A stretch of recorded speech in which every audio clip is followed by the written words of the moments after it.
A quiet October night in 1991. The kind of night where fog clings to empty streets and shadows dance under flickering streetlights. Patrol Officer Mark Reynolds, just 32 years old, leans down to kiss his sleeping wife Sarah goodbye. His two young children are tucked safely in their beds, dreaming peacefully, while their father prepares to protect their small town through another midnight shift. Mark had been a police officer for 8 years, respected, reliable, the kind of man neighbors waved to and children looked up to. His badge number 247 was known throughout the community, but as Mark stepped into the cool night air and drove toward his patrol car, neither he nor his family knew they were living their last normal moment together. Because in just a few hours, Officer Mark Reynolds would vanish without a trace. His radio would fall silent, his badge would go unanswered, and for 7 agonizing years his family would cling to hope while his colleagues searched desperately for any sign of the man who had simply disappeared. But when the truth finally surfaced in 1998, it would reveal something far more disturbing than anyone had imagined. This isn't just the story of a missing police officer. This is the story of a man whose secret life was so dark, so twisted, that when it threatened to surface, he chose to disappear forever beneath the murky waters of deception and betrayal. The radio crackled to life at 2:47 a.m. on October 15, 1991. Unit 247 to dispatch, came Mark's familiar voice, steady and professional as always. I've got a traffic stop on Highway 9, mile marker 23, running a plate check on a white sedan. Dispatcher Jenny Morrison, who had worked the night shift for 12 years, acknowledged the call. It was routine. The kind of stop Mark had made hundreds of times before. A speeding car, maybe a broken taillight. Nothing unusual for a Tuesday night in their quiet county. But that would be the last time anyone would ever hear Officer Mark Reynolds' voice. When backup units arrived at mile marker 23 30 minutes later, responding to Mark's failure to check in, they found a scene that would haunt investigators for years to come. His patrol car sat on the shoulder of the empty highway, engine still running, headlights cutting through the darkness like searchlights looking for answers that weren't there. The driver's door hung open and Mark's duty belt lay across the front seat, but his service weapon was missing. His radio continued to crackle with unanswered calls, Jenny Morrison's increasingly worried voice echoing into the night. Unit 247, please respond. Mark, are you there? Sergeant Tom Bradley, Mark's supervisor and close friend, was the first on scene. As he approached the abandoned patrol car, his heart pounded with a dread he'd never experienced in 20 years of police work. The sight before him defied explanation. It was as if Mark had simply stepped out of his car and vanished into thin air. Everything was exactly as he'd left it, Bradley would later recall, his voice still shaking years after that night. His coffee was still warm in the cup holder. His clipboard with the traffic citation was sitting on the dashboard, half filled out. It was like he'd been interrupted mid-sentence and just disappeared. Within hours, the scene was swarming with investigators. Detective Linda Hayes, the county's most experienced missing persons investigator, took one look at the evidence and knew they were dealing with something unprecedented. In her 15 years on the force, she'd never seen anything like it. The white sedan Mark had pulled over was nowhere to be found. No skid mark suggested a struggle or accident. No blood evidence indicated violence. Even more puzzling, Mark's personal radio, the one he used to communicate with his family during quiet moments on patrol, was still clipped to his uniform shirt, which hung neatly on a hook in the back seat. As dawn broke over the highway, search and rescue teams arrived with bloodhounds. The dogs picked up Mark's scent immediately, following it from the patrol car across the road and into the dense woods that bordered the highway. For nearly a mile, the trail was strong and clear, leading deeper into the forest along what appeared to be an old deer path. But then, inexplicably, the scent trail ended. Not faded, ended. Completely. As if Mark Reynolds had simply ceased to exist at that exact spot in the woods. Sarah Reynolds received the call at 4:30 a.m. The words, "Mark is missing," echoed in her mind as she frantically called her parents to watch the children and rushed to the scene. Standing beside her husband's abandoned patrol car, watching search teams disappear into the woods, she couldn't comprehend how her world had shattered in a single night. Mark would never abandon his car, she told Detective Hayes through tears. He's been a police officer for 8 years. He knows protocol, he knows safety procedures. Something terrible has happened to him. The community rallied around the Reynolds family with an outpouring of support that was both heartwarming and heartbreaking. Fellow officers organized massive search parties. Volunteers posted flyers with Mark's photograph on every telephone pole and storefront window. Local businesses offered rewards for information. But as the hours turned to days and the days turned to weeks, one terrifying question haunted everyone. How does a trained police officer, armed and radio-equipped, vanish without a trace in the middle of a routine traffic stop? And as investigators dug deeper into that night, what they uncovered about Mark's final hours only deepened the mystery. Detective Linda Hayes had worked hundreds of missing person cases, but Mark Reynolds' disappearance presented challenges she'd never encountered. This wasn't a domestic dispute gone wrong or a hiker lost in the wilderness. This was a seasoned police officer who had vanished under circumstances that seemed to defy logic. The investigation team, led by Hayes and FBI Special Agent Robert Chen, began reconstructing Mark's final shift with meticulous detail. Security cameras from a gas station 12 miles from the disappearance site showed Mark's patrol car passing by at 2:15 a.m., exactly 32 minutes before his final radio call. The footage revealed nothing unusual, just an officer on routine patrol, driving at normal speed with no apparent distress.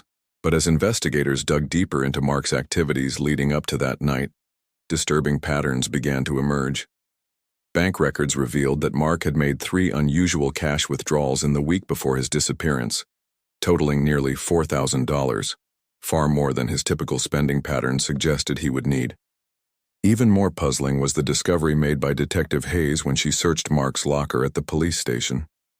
Hidden beneath a stack of incident reports was a hand-drawn map of the county, with several remote locations marked in red ink. One of those locations was circled multiple times, an area near the old logging roads just 5 miles from where Mark's patrol car was found. When I saw that map, Hayes recalled years later, I knew we weren't dealing with a simple abduction. Someone had been planning something, and whether that someone was Mark himself or his potential captor, it suggested premeditation. The logging road lead became the focus of an intensive ground search. Dozens of volunteers, including off-duty police officers from neighboring counties, combed through miles of dense forest. They found tire tracks that appeared fresh, cigarette butts, and even a few footprints in the mud near a creek. But none of it could be definitively linked to Mark or his disappearance. Meanwhile, the investigation into the mysterious white sedan that Mark had pulled over yielded equally frustrating results. Despite extensive searches through motor vehicle records and appeals to the public, no one came forward with information about the car. It was as if the vehicle, like Mark himself, had simply vanished. 3 weeks into the investigation, the first major theory emerged when Detective Hayes interviewed Martha Caldwell, a local resident who lived near the highway where Mark disappeared. Caldwell reported seeing a dark sedan, not white, speeding away from the area around 3:15 a.m., roughly 30 minutes after Mark's last radio call. It was driving way too fast for that stretch of road, Caldwell told investigators, and it didn't have its headlights on, which I thought was strange. I only saw it because my dog started barking and woke me up. This sighting led investigators to consider their first major theory, that Mark had been ambushed during what he believed was a routine traffic stop. Perhaps the white sedan was a decoy, used to lure him into a trap, while accomplices in the dark car had overpowered him and taken him away. The ambush theory gained credibility when investigators reviewed Mark's arrest records from the past year. As a patrol officer in a county that had seen increased drug trafficking, Mark had made several significant arrests, including the capture of Danny Morrison, no relation to dispatcher Jenny Morrison, a mid-level drug dealer who had threatened revenge when sentenced to 5 years in prison just 3 months earlier. Morrison had made specific threats against Mark, Agent Chen explained to the investigation team. He blamed Mark for destroying his life and said he would make him pay when he got out. We had to consider that maybe Morrison had arranged for associates on the outside to carry out his threat. But the Morrison angle hit a dead end when investigators confirmed that all known associates of the convicted dealer had solid alibis for the night of Mark's disappearance. Phone records, surveillance footage, and witness statements placed them far from the scene during the crucial time window. As autumn turned to winter, a darker theory began to circulate, whispered first among Mark's closest colleagues, then spreading through the department like a slow poison. What if Mark's disappearance wasn't the result of foul play at all? What if he had staged his own vanishing? The theory seemed impossible to those who knew Mark personally. Sarah Reynolds was adamant that her husband would never abandon his family. His partner, Officer Dave Cruz, insisted that Mark was the most dedicated cop he'd ever worked with. But as investigators continued to uncover unusual patterns in Mark's recent behavior, the self-orchestrated disappearance theory became harder to dismiss. The cash withdrawals, the mysterious map, the fact that his service weapon was missing, but his personal radio was left behind. All of it could be explained if Mark had been planning his own escape. Perhaps he was in debt to dangerous people. Perhaps he was involved in illegal activities that were about to be exposed. Perhaps the pressure of his double life had become too much to bear. Detective Hayes found herself torn between her instincts and the mounting evidence. Every fiber of my being said that Mark Reynolds was a victim, she would later write in her case notes. But every piece of evidence we uncovered suggested something far more complicated. The investigation expanded to include forensic accountants who analyzed Mark's financial records going back 5 years. They discovered that while his official salary was modest, Mark had been making regular deposits to a separate account that Sarah knew nothing about. The source of this additional income remained a mystery. By Christmas of 1991, the active search for Mark Reynolds had consumed thousands of man-hours and tens of thousands of dollars in resources. The FBI had interviewed over 200 people, searched more than 50 square miles of forest, and followed up on dozens of tips from across the country. But despite all their efforts, they were no closer to solving the mystery than they had been on that first terrible night. The case that had begun with such urgency was slowly grinding to a halt, leaving behind only questions, heartbreak, and a community struggling to understand how their protector had become their greatest mystery. But what investigators would soon discover was that some secrets are buried so deep that it takes years for the truth to surface. And when it finally does, it can be more disturbing than anyone ever imagined. As 1992 dawned, the search for Officer Mark Reynolds had become a daily ritual of diminishing hope. Sarah Reynolds continued to wake each morning with the same desperate prayer, that today would be the day her husband came home, that today would bring answers, that today would end the nightmare that had consumed her family. Every evening, she lit a white candle and placed it in their front window, a beacon of hope visible from the street. Neighbors driving by would see that small flame flickering against the darkness and think of Mark, of Sarah, of 2 young children who asked less and less frequently when Daddy was coming home. The investigation, once a priority that commanded significant resources and media attention, had begun to fade from public consciousness. Detective Hayes still worked the case diligently, but new crimes demanded attention, and the trail had grown frustratingly cold. The FBI reduced their involvement, and Agent Chen was reassigned to other cases. It was one of the hardest decisions I've ever had to make, Hayes recalled years later. But we had exhausted every lead, interviewed every witness, searched every inch of ground that made sense to search. The case wasn't closed, but it wasn't actively progressing either. The lack of progress took a devastating toll on Mark's family. Sarah, once vibrant and optimistic, became withdrawn and anxious. She started every day by checking the phone for messages, scanning the newspaper for any mention of her husband, watching the news with desperate attention to every missing person story that might somehow be connected to Mark. Their son Michael, who had been 7 when his father disappeared, began acting out in school. Teachers reported that he would sometimes sit by the classroom window during lessons, claiming he was watching for his dad's patrol car. Their daughter Emma, only 4 when Mark vanished, gradually stopped asking when Daddy was coming home, a silence that broke Sarah's heart more than any tantrum could have. The police department established a victims' compensation fund for the Reynolds family, and the community continued to rally around them with fundraisers and support. But as months turned to years, even the most devoted supporters began to move on with their lives. The missing officer case became something people mentioned in hushed tones, a local tragedy that had become part of the county's sad folklore. By 1994, tips had slowed to a trickle. Occasionally, someone would call claiming to have seen Mark in a distant city, Detroit, Phoenix, Miami, always just glimpses, always uncertain, always leading nowhere. Each false sighting was like ripping open a partially healed wound for Sarah and the children. One particularly cruel hoax occurred in the spring of 1995, when a man claiming to be Mark called Sarah from a payphone in California. The voice was similar enough to fool her for several precious minutes before she realized it was a stranger, perhaps someone who had heard Mark's voice on television news reports. The psychological damage of that call lasted for months. Detective Hayes kept a thick folder of case materials on her desk, adding to it whenever new information came in, no matter how trivial. Restaurant receipts from cities where Mark had allegedly been spotted, photographs of men who bore passing resemblances to the missing officer, letters from psychics claiming to have visions of Mark's location. All of it went into the file, because you never knew what detail might eventually prove crucial. The case had also spawned its share of amateur detectives and conspiracy theorists. Internet forums dedicated to unsolved mysteries featured lengthy discussions about Mark's disappearance, with participants proposing increasingly elaborate theories. Some suggested he had been recruited by a secret government agency. Others believed he had discovered evidence of corruption and had been silenced by powerful interests. One particularly persistent theory, promoted by a retired police officer from a neighboring county, suggested that Mark had stumbled upon a drug smuggling operation that used the remote logging roads for transport. According to this theory, Mark had been killed to protect the operation, and his body had been disposed of in one of the many abandoned mine shafts that dotted the region.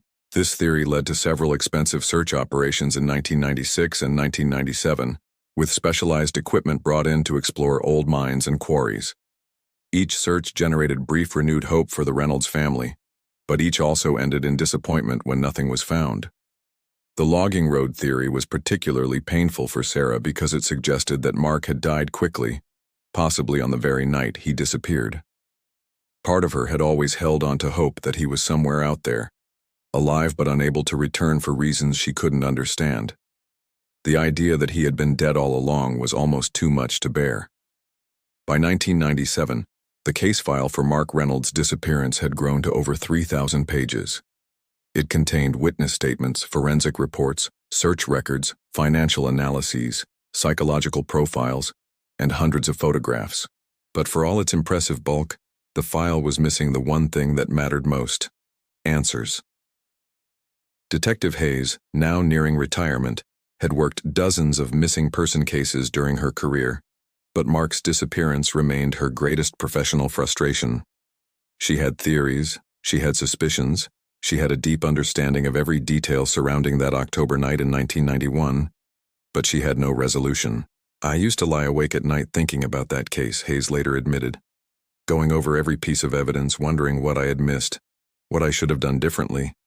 It became personal in a way that probably wasn't healthy for an investigator."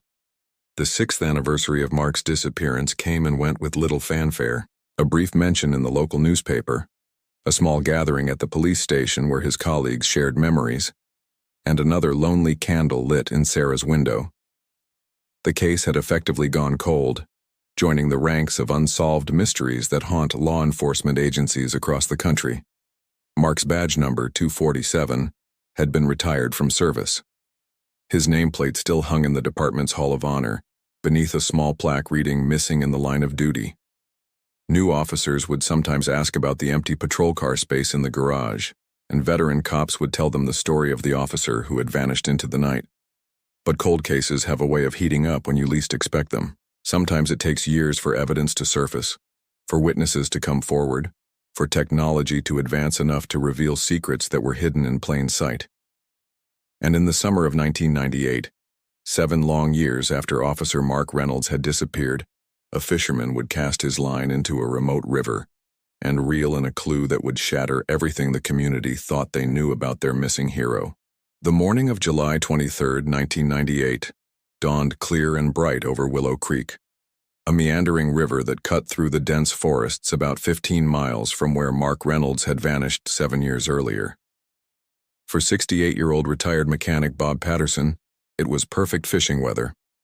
The kind of summer morning that made him grateful he'd finally convinced his wife to let him spend his golden years casting lines instead of fixing engines. Patterson had been fishing this particular stretch of the Willow Creek for over 30 years. He knew every bend, every deep pool, every fallen log that might harbor hungry trout. But on this morning, as he cast his line toward a promising eddy near the far bank, he snagged something that would change everything. At first, Patterson thought he'd hooked a submerged branch or perhaps an old tire, something heavy and unyielding that refused to budge when he tried to reel in his line. But as he worked the snag from different angles, trying to free his tackle, he noticed something that made his blood run cold. Rising just barely above the surface of the water, visible only because the summer drought had lowered the river level to record lows, was the curved edge of what appeared to be a car's rooftop. Patterson immediately drove to the nearest payphone and called the sheriff's department. Within hours, the quiet fishing spot had transformed into a bustling crime scene. Divers from the state police submerged into the murky waters of Willow Creek, while Detective Hayes, still working despite being months from retirement, watched from the bank with a mixture of anticipation and dread. The car, a blue sedan registered to Officer Mark Reynolds, had been completely submerged until the drought exposed its roof. It sat upright on the creek bottom, nearly perfectly preserved by the cold water and lack of oxygen. As divers worked to secure the vehicle for removal, Hayes couldn't shake the feeling that they were about to uncover answers that had eluded them for 7 agonizing years. The recovery operation took most of the day. Specialized equipment was brought in to carefully lift the car from its watery grave, preserving as much evidence as possible. News crews gathered as word spread that the missing police officer's vehicle had been found, and Sarah Reynolds arrived at the scene despite Detective Hayes' gentle suggestions that she wait at home. As the sedan emerged from the creek, water streaming from its windows and doors, a hush fell over the crowd of investigators, reporters, and onlookers. Through the front windshield, clearly visible, were the skeletal remains of what appeared to be a human being still wearing fragments of a police uniform. Detective Hayes felt her knees go weak. After 7 years of theories, searches, and dead ends, they had found Mark Reynolds. But the location of the discovery raised immediate questions. Willow Creek was miles from where Mark's patrol car had been found abandoned on Highway 9. How had his personal vehicle ended up in this remote location? And why had no one thought to search this area during the massive manhunt that followed his disappearance? The answer to the second question was simple. There had been no reason to search Willow Creek. Mark's personal car had been found in the driveway of his home the morning after he disappeared. Exactly where it should have been. The blue sedan now being pulled from the river was a vehicle that no one, not his wife, not his colleagues, not the investigators, had known existed. As the forensics team began their preliminary examination of the scene, more mysteries emerged. The car's registration showed it had been purchased with cash 3 months before Mark's disappearance, under a name no one recognized, David Matthews. The address listed on the registration led to a mailbox service in a town 40 miles away. Inside the vehicle, partially protected by a waterproof evidence bag, investigators discovered something that would shock the community even more than finding Mark's remains. A handwritten note, its ink faded but still legible. "I'm sorry," the note read in Mark's unmistakable handwriting. "I couldn't keep living the lie. By the time you read this, I'll be gone. I never meant for it to go this far. The money was supposed to be temporary just until we got back on our feet. But once you're in, you can't get out. They own you. Sarah, please forgive me. Tell the kids I loved them more than life itself. I just couldn't face the shame of what I'd become." Detective Hayes read the note 3 times before the full impact hit her. This wasn't the scene of a murder or kidnapping. This was a suicide. The final desperate act of a man whose secret life had been about to be exposed. But even as the immediate mystery of Mark's disappearance seemed solved, new questions emerged. What lie had Mark been living? What money was he referring to? Who were they that apparently owned him? And how had a respected police officer become so desperate that he chose death over facing the consequences of his actions? The forensic examination of the sedan would take weeks, but preliminary findings painted a disturbing picture. The car had been deliberately driven into the deepest part of the creek. Its windows rolled down to ensure it would sink quickly. The steering wheel bore Mark's fingerprints, and the pedals showed evidence of being depressed with significant force, consistent with someone accelerating into the water. More troubling still was the discovery of nearly $20,000 in cash hidden in the car's spare tire compartment, along with a false driver's license bearing Mark's photo, but the name David Matthews. There was also a small black notebook filled with dates, times, and cryptic notations that investigators couldn't immediately decipher. As news of the discovery spread, the community that had spent 7 years mourning a missing hero was forced to confront a much more complex and disturbing reality. Officer Mark Reynolds hadn't been the victim of a crime. He had been the perpetrator of one.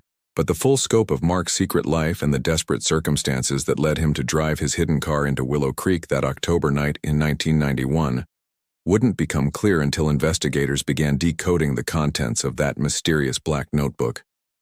What they pieced together from forensic evidence painted a far darker picture of Mark's secret life than anyone could have imagined. The black notebook found in Mark Reynolds' submerged sedan would prove to be the Rosetta Stone that finally decoded 7 years of mystery. As forensic accountants and code specialists worked to decipher Mark's cryptic notations, a disturbing portrait emerged of a police officer who had been living a double life so elaborate and dangerous that it had ultimately cost him everything. Detective Hayes, working alongside FBI financial crime specialist agent Patricia Wong, spent countless hours translating Mark's coded entries. What they discovered was a meticulously documented record of corruption that spanned nearly 3 years. Dates, amounts, license plate numbers, and location codes that corresponded to illegal payments Mark had received for providing protection to a regional drug trafficking operation. The entries began in January 1989, just months after Mark had received a commendation for his work in drug interdiction. The irony was bitter. While publicly being praised for fighting drug crime, Mark had been secretly taking payments to ensure certain shipments passed through his patrol area unmolested. The first entry was for $500, Agent Wong explained during a press briefing months later. By the time of his disappearance, individual payments had grown to over $2,000 per transaction. We estimate that Mark Reynolds received more than $80,000 in illegal payments over the course of his involvement. The investigation team worked backwards through Mark's coded records, cross-referencing dates with his official patrol logs and known drug arrests in the region. A pattern emerged that was both sophisticated and damning. Mark would receive advance notice of when and where drug shipments would be traveling through his territory, and he would ensure he was either off-duty or patrolling a different area during those critical windows. Even more disturbing was the discovery that Mark had actively interfered with other officers' investigations. On at least 6 occasions, he had provided false information that led drug enforcement teams away from successful operations. His fellow officers, who had trusted him completely, had unknowingly been sabotaged by one of their own. The breakthrough in understanding Mark's motivation came when investigators traced the David Matthews identity he had created. Using this false name, Mark had been renting a small apartment across town, an apartment that served as his headquarters for activities his family knew nothing about. In the apartment, investigators found evidence of Mark's growing desperation in the months before his disappearance. Bank statements showed increasingly erratic financial behavior. Personal notes revealed his mounting anxiety about exposure and his growing fear of the criminal organization he had become entangled with. One journal entry, dated just 2 weeks before his disappearance, was particularly revealing. "Tommy called again today. Says the operation is expanding and they need more cooperation from local LE. Want me to recruit other officers. I told him absolutely not, but he didn't seem to care what I wanted. I'm not a partner anymore, I'm an employee. And employees who don't follow orders get terminated." Tommy Castellano, investigators would learn, was a mid-level operator in a drug trafficking network that moved product from Florida through Georgia and into Tennessee. Mark had initially been approached by Castellano in what seemed like a small, one-time arrangement. Look the other way for a single shipment in exchange for easy money. But as Mark's financial pressures mounted, Sarah's medical bills from a difficult pregnancy, mortgage payments on their dream home, the everyday expenses of raising 2 children on a police officer's salary, the occasional payment had become a regular income source.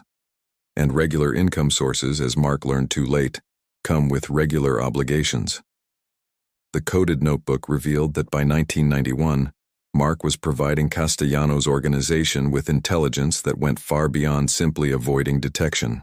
He was sharing information about other officers' patrol schedules, about planned drug enforcement operations, and about ongoing investigations that might threaten the network's activities.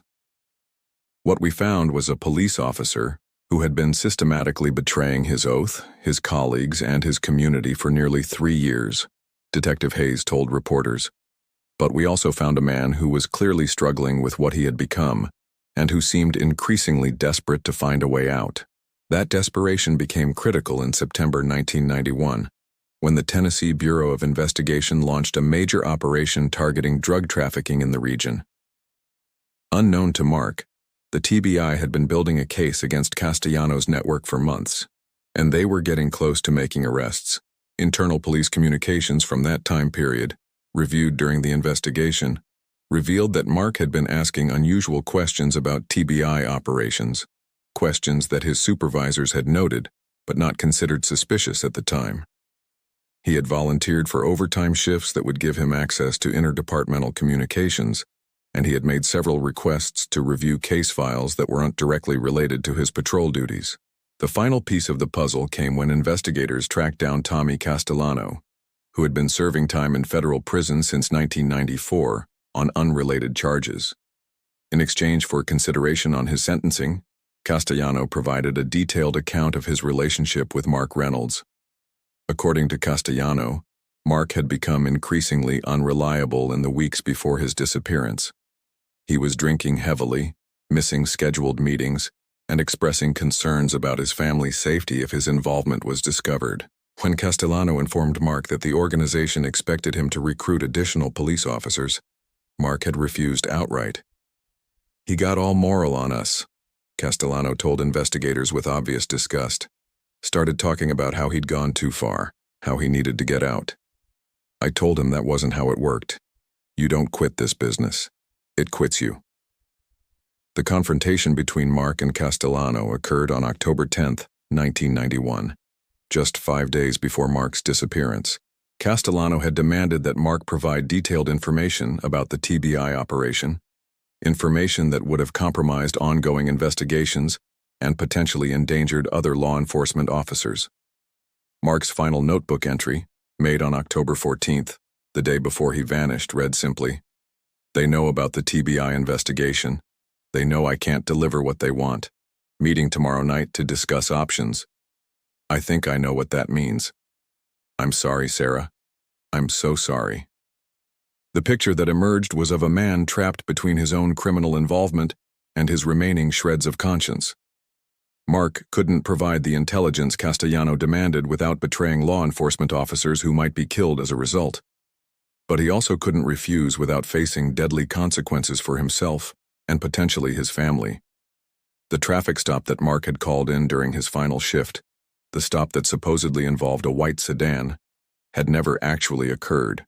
Mark had driven to his predetermined meeting with Castellano, but instead of going through with whatever discussion had been planned, he had made a different choice.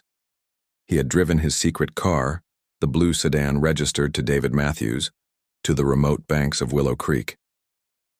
And there, rather than face the shame of exposure or the danger of further entanglement, Officer Mark Reynolds had chosen to disappear forever beneath the dark waters, taking his secrets with him. But how could the man sworn to protect the community betray it so deeply?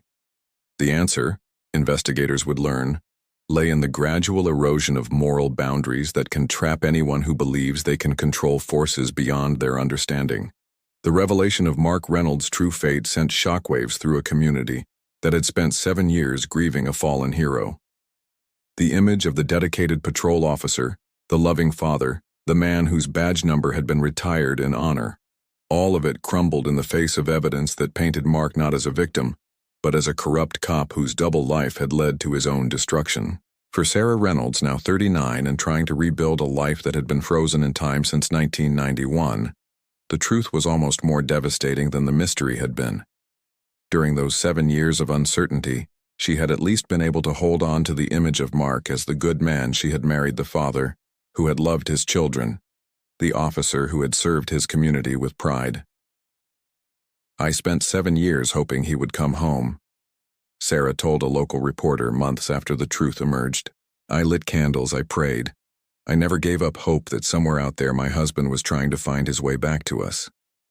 Learning that he had been lying to me for years, that the money we used to pay for Emma's medical treatments came from drug dealers, it destroyed something in me that I'm not sure can ever be repaired. The impact on Mark's children was equally profound. Michael, now 14, struggled to reconcile memories of bedtime stories and Saturday morning pancakes with the knowledge that his father had been a criminal. Emma, 11, found herself defending a man she barely remembered to classmates who whispered cruel things about the corrupt cop's daughter. The police department faced its own reckoning. Chief Robert Martinez, who had been Mark's captain during the period of his corruption, was forced to answer difficult questions about how a decorated officer could have operated a criminal enterprise under the nose of his supervisors for nearly 3 years. "We trusted Mark Reynolds completely," Chief Martinez admitted during a painful internal review process. "He was exactly the kind of officer you want on your force: dedicated, reliable, respected by the community." The idea that he was systematically betraying everything we stood for never occurred to any of us. The internal investigation revealed systemic weaknesses in the department's oversight procedures. Officers worked largely unsupervised during night shifts, with minimal checks on their activities or whereabouts. Financial disclosure requirements were minimal, and there were no regular psychological evaluations that might have detected signs of stress or moral compromise. Detective Linda Hayes, who had devoted 7 years of her career to finding Mark Reynolds, found herself grappling with complex emotions about the case's resolution. On one hand, she finally had answers to the questions that had haunted her for so long. On the other hand, those answers revealed that she had been searching for a victim who was actually a perpetrator. "I keep thinking about all the resources we devoted to finding Mark," Hayes reflected during her retirement ceremony 6 months after the case was closed. "All the man-hours, all the taxpayer money, all the emotional energy from his family and colleagues. We were looking for a missing hero when we should have been investigating a corrupt cop." The investigation's aftermath led to significant changes in police department policies throughout the region. New oversight procedures were implemented, including regular financial audits for all officers, mandatory psychological evaluations, and improved systems for monitoring officer behavior and performance. Perhaps most importantly, the Mark Reynolds case became a cautionary tale taught in police academies across the country. Instructors used his story to illustrate how good officers can gradually slide into corruption, and how the isolation and stress of police work can make officers vulnerable to criminal recruitment. Tommy Castellano, whose cooperation had been crucial in understanding Mark's involvement, provided investigators with additional details that helped them roll up other aspects of the drug trafficking network. His information led to the arrest of 2 other police officers in neighboring counties who had been providing similar services to the organization. Reynolds wasn't the only cop they had on their payroll, Castellano told investigators. The whole operation depended on having law enforcement protection at multiple levels. They were very good at identifying officers who were financially vulnerable or personally compromised. The financial investigation revealed that Mark's corruption had potentially compromised dozens of drug interdiction operations over the 3-year period of his involvement. Cases that should have resulted in major arrests had instead ended in frustration, as targets seemed to vanish just before raids occurred. One particularly tragic example involved a planned operation targeting a major methamphetamine laboratory that was poisoning groundwater in a rural community. Mark's intelligence to Castellano's network had allowed the lab operators to relocate just hours before a raid, and the contamination continued for an additional year before the facility was finally discovered and shut down. The community struggled to come to terms with the dual legacy of Officer Mark Reynolds. Memorial services that had been held annually on the anniversary of his disappearance were quietly discontinued. His name was eventually removed from the department's Hall of Honor, though the decision sparked heated debate among officers and residents who felt that his years of legitimate service shouldn't be entirely forgotten. Sarah Reynolds made the difficult decision to move away from the community where she had lived her entire adult life. The constant whispers, the sideways glances, the knowledge that everyone now saw her as the corrupt cop's wife, rather than the grieving widow, it all became too much to bear. "I want my children to have a chance at a normal life," she explained in a farewell letter published in the local newspaper. "They shouldn't have to carry the burden of their father's choices forever. Maybe somewhere else they can just be Michael and Emma, not the corrupt officer's kids." The case file on Mark Reynolds was finally closed in March 1999, nearly 8 years after that October night when he had called in a traffic stop that never happened. The thick folder that Detective Hayes had maintained for so long was archived in the department's cold case storage. Though it was no longer cold, it was solved, even if the solution provided no comfort to anyone involved. In the end, the disappearance of Patrol Officer Mark Reynolds became more than just a missing person case that turned into a corruption investigation. It became a stark reminder that the line between protector and predator can be thinner than any community wants to believe, and that sometimes the most disturbing truths are hidden behind the most trusted faces. The badge number 247, once retired in honor, was quietly returned to service 2 years later. But in the department's informal tradition, it was assigned only to veteran officers who had proven themselves beyond doubt. A silent acknowledgement that trust, once broken, must be earned again through years of unwavering integrity. Mark Reynolds' story began as a mystery of a vanished patrol officer, but it ended as a haunting reminder that corruption can grow in darkness until it destroys everything it touches, including the very person who allowed it to take root. 7 years of searching for a missing hero had revealed the disturbing truth of a fallen officer whose final act was not one of service, but of surrender to the consequences of choices that had spiraled far beyond his control.